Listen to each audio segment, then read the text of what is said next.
नमस्कार प्रिय दर्शकों, एक बार फिर से आपका स्वागत है हमारे YouTube चैनल प्राचीन ज्ञान सागर में। प्रिय दर्शकों, आज की कहानी बहुत ही बढ़िया है और बहुत ही इंटरेस्टिंग होने वाली है। ये कहानी बहुत ही प्रेरणादायक है। जो लोग इस कहानी को दिल से और मन से सुनते हैं, उसके घर में कभी भी कोई कलह उत्पन्न नहीं होगा।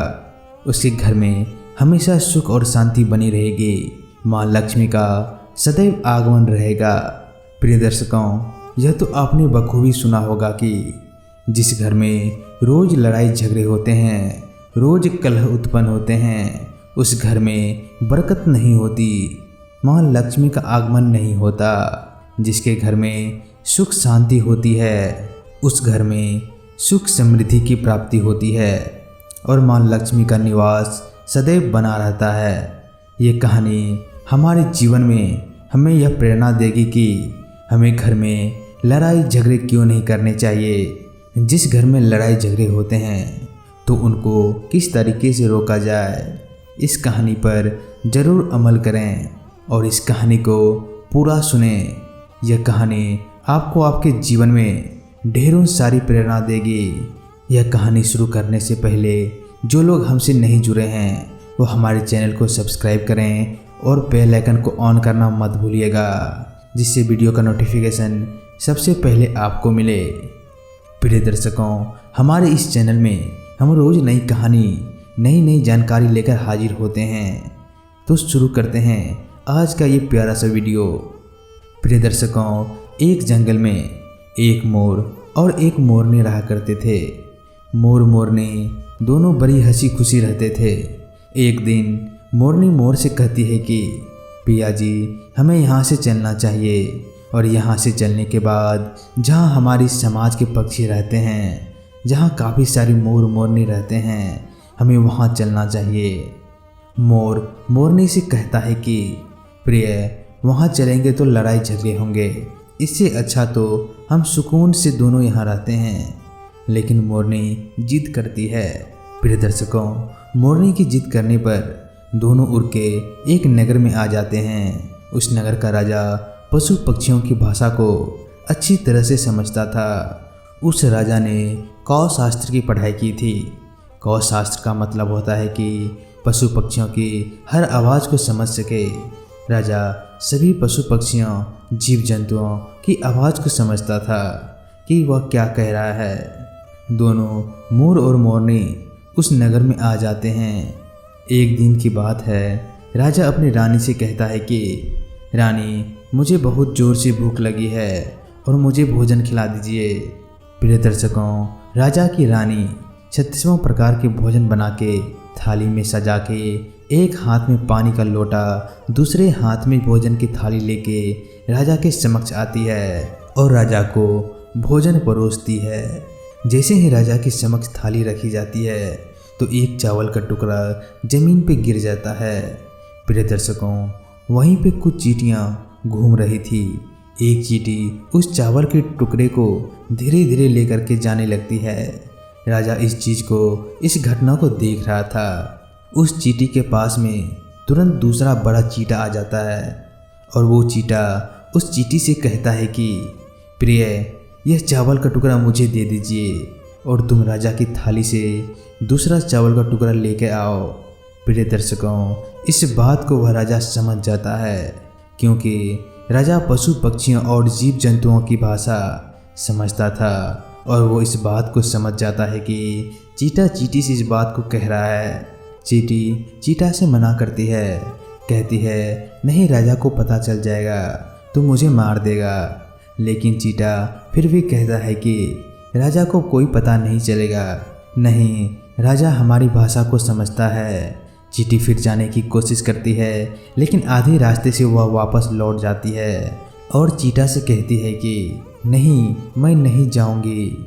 हो सकता है राजा को पता चल जाए और राजा मेरी मृत्यु भी कर सकता है। चींटा को इस बात का भान हो जाता है कि राजा हमारी बात को सुन रहा है और समझता है। चींटा चींटी से कहता है कि राजा हमारी बात को सुन रहा है और समझता भी है। चींटी चींटा से कहती है कि यदि राजा ने हमारी बात को सुन लिया है और राजा यदि हमारी बातों को किसी अन्य व्यक्ति से कहेगा तो राजा उसी वक्त पत्थर का बन जाएगा। राजा चींटी और चीटा की इस बात को बखूबी सुन लेता है और समझ भी लेता है। राजा इस बात को सुनकर हंसने लगता है। जैसे ही राजा को हंसी आती है, उधर राजा की रानी रसोई से बाहर कदम रखती है। वह जैसे ही रसोई से बाहर निकलती है तो राजा हंसता हुआ दिखाई देता है।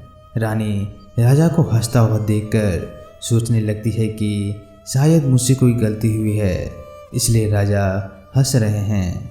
रानी राजा के पास में आती है तो राजा से कहती है, महाराज क्या मुझसे कोई अपराध हुआ है?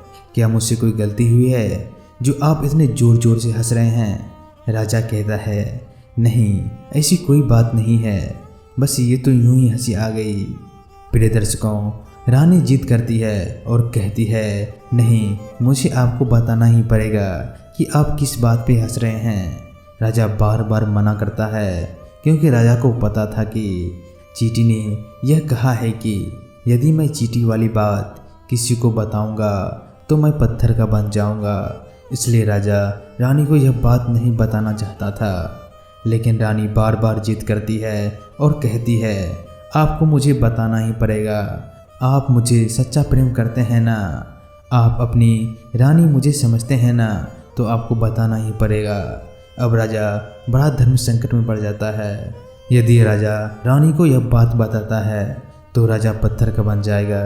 यदि यह नहीं बताता है तो रानी का विश्वास खत्म हो जाएगा। रानी बहुत जिद करने लगती है और कहते हैं ना, त्रिया हट और बाल हट बहुत जिद्दी होती है। दोनों हट से हमेशा बच के रहना चाहिए। जितना हो सके इनको संभाल के ही रखना चाहिए। प्रिय दर्शकों, रानी त्रिया हट करती है और त्रिया हट के चक्कर में राजा को झुकना पड़ता है और राजा कहता है, ठीक है, यदि मैं आपको यह बात बताऊंगा तो आपको पछताना पड़ेगा। रानी कहती है कि अभी तो आप मना कर रहे थे कि यूं ही कोई बात नहीं है, अभी आप कह रहे हैं कि मुझे पछताना पड़ेगा, ज़रूर कोई बड़ी बात है। अब रानी और भी ज़्यादा जिद करने लगती है। राजा कहता है, ठीक है, यदि आप नहीं मान रही हो तो किसी जंगल में चलते हैं, वहाँ मैं आपको इस बात को सुनाऊंगा। प्रिय दर्शकों, राजा रानी रथ में सवार होकर जंगल की तरफ निकल जाते हैं। राजा जैसे ही घनघोर जंगल में पहुंच जाते हैं और राजा रानी को वह बात सुनाने लगता है। जैसे ही राजा थोड़ी थोड़ी बातें रानी को सुनाता गया, वैसे वैसे वो धीरे धीरे पत्थर का होता गया। जैसे राजा ने आधी बात रानी को सुनाई तो वह आधा पत्थर का हो गया। राजा फिर रानी से कहता है कि रानी, मैं धीरे धीरे पत्थर का बनता जा रहा हूँ, तुम बहुत पछताओगी। रानी कहती है कि राजा साहब, थोड़ी सी बात बची है, उसको भी कह दीजिए। प्रिय दर्शकों, राजा संपूर्ण बात कहता है और राजा पूरा पत्थर का बन जाता है। रानी के जिद के कारण राजा पूरा पत्थर का हो जाता है और रानी सर पकड़ के रोने लगती है और उस पत्थर को हिलाने की कोशिश करती है, मगर भारी भरकम पत्थर कैसे हिले, क्योंकि राजा बहुत भारी था। इस कहानी से हमें यह सीख मिलती है कि कभी भी त्रिया हट के चक्कर में ना पड़ें। जो लोग त्रिया हट के चक्कर में पड़ जाते हैं उनका पतन निश्चित होता है। हम उम्मीद करते हैं कि यह जानकारी आपको ज़रूर पसंद आई होगी। धन्यवाद।